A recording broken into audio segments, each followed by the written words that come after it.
Masih bersama kami pemirsa, tentunya di segmen ini kami akan kembali lagi menghadirkan berita viral untuk Anda. Yang pertama pemirsa, ada aksi rasisme disertai penganiayaan terjadi di dalam bus Transjakarta di kawasan Tanjung Duren, Grogol, Jakarta Barat. Ya, berbekal video tersebut, akhirnya polisi berhasil menangkap pelaku di wilayah Tanah Abang, Jakarta Pusat.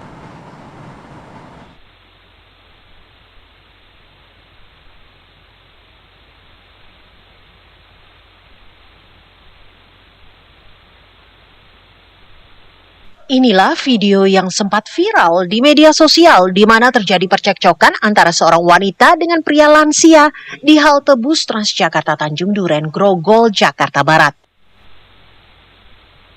Assalamualaikum warahmatullahi wabarakatuh. Pada kesempatan kali ini saya akan membawa presentasi tentang rasisme, apa itu, bagaimana sejarahnya, bagaimana bentuk di kehidupan sehari-hari, serta apa yang bisa kita lakukan untuk mengatasinya. Rasisme masih menjadi masalah serius di berbagai belahan dunia, termasuk di Indonesia.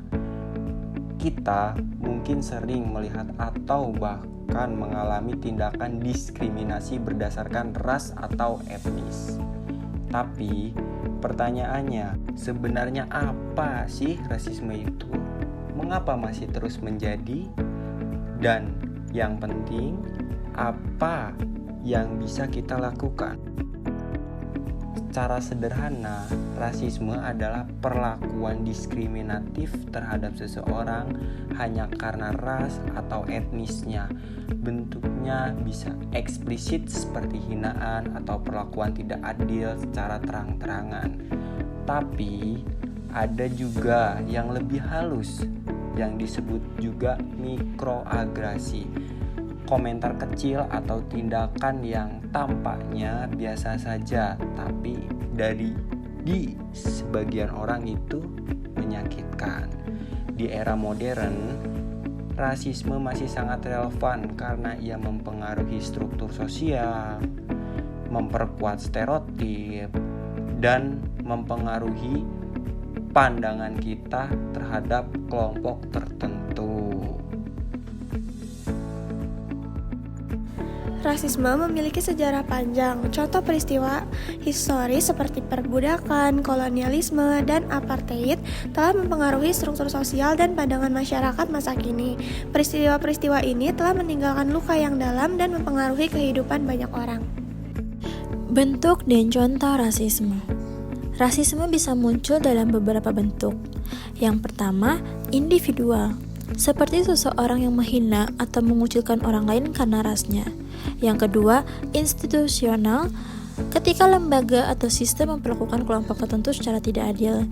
Yang ketiga, mikroagresi, misalnya komentar seperti, "Wah, kamu pintar juga ya," padahal bukan orang sini, yang terdengar biasa tapi menyakitkan. Contohnya, kita bisa lihat pada stereotip rasial, pelayanan publik yang diskriminatif, ketimpangan upah, hingga perlakuan tidak adil di sistem hukum.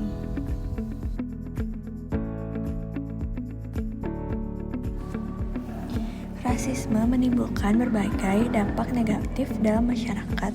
Pengaruhnya menyentuh banyak aspek kehidupan dan menciptakan ketimpangan antara kelompok yang mendominasi dan kelompok yang tertindas. Rasisme dapat memiliki dampak yang signifikan pada individu dan masyarakat. Dampak psikologis seperti stres, trauma, dan kecemasan dapat mempengaruhi kehidupan seseorang. Dampak ekonomi seperti kesenjangan pendapatan dan akses terhadap fasilitas dapat mempengaruhi kehidupan banyak orang. Dampak sosial kultural seperti polarisasi, segregasi, dan menurunnya kepercayaan antar kelompok dapat mempengaruhi kehidupan masyarakat. Siapa sih yang terdepan melawan? Ada banyak organisasi dan aktivis yang berjuang melawan rasisme. Contohnya Black Lives Matter. Ada juga UU dan kebijakan anti-rasisme yang dapat membantu mengatasi rasisme. Inisiatif pendidikan dan kampanye kesadaran publik juga dapat membantu meningkatkan kesadaran masyarakat tentang rasisme. Cara kita bisa berkontribusi. Kita semua dapat berkontribusi dalam mengatasi rasisme. Kita dapat belajar tentang sejarah dan kondisi saat ini, tidak tinggal diam ketika melihat rasisme, ikut kampanye, donasi, atau bantu korban diskriminasi.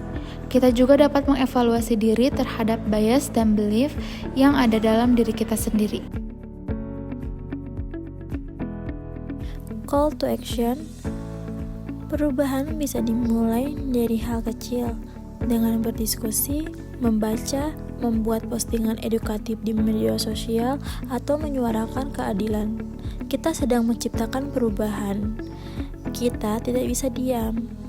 Diam berarti setuju. Jadi, mari mulai dari diri kita sendiri.